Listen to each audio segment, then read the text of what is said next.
காலம் மாறி இருக்கிறது. இப்போ பாருங்கள், இந்த சீசன் ஆரம்பிச்சிட்டோம். நீ 2-3 மாதம் நம்மளை ஒரு எலெக்ஷன் கேம்பெயினுக்கே கொண்டு போயிடுவாங்க.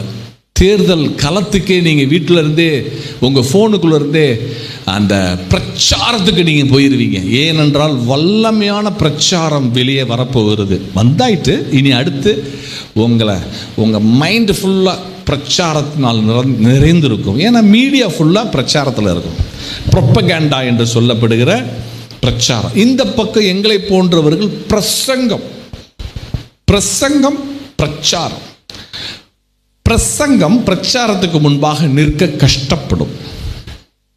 எழுதி வச்சுக்கங்க. நீங்க ஒரு சில நபர்கள் அரசியலில் சொல்லுகிற 4 வரி ஜனங்களுடைய இதயத்தில் ஜொலிக்கும், பதியும். ஆனால் இங்கிருந்து தேவனுடைய பலிபீடத்திலிருந்து வரப்போற வார்த்தைகள் நிற்பது கடினம்.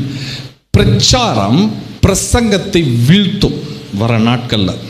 அதெல்லாம் முன்னாடி தான் ஆண்டவர் சொல்றார். உங்களை நான் பார்த்துட்டு இருக்கிறேன், நீங்க என்ன மாதிரி கவனிக்கிறீங்க, நீங்க எப்படி இதை கவனிச்சு நீங்க செயல்பட போறீங்க.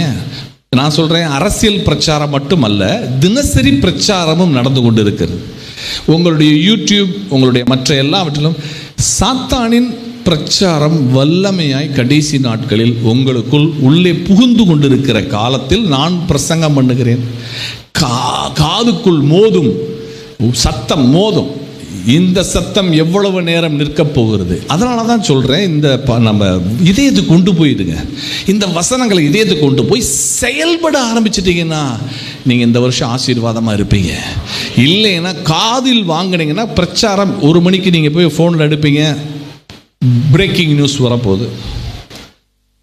Propaganda versus preaching. பிரச்சாரத்துக்கும் பிரசங்கத்துக்கும் மோதல் உண்டு. இந்த நாட்கள்ல பயங்கரமா நடக்கும்.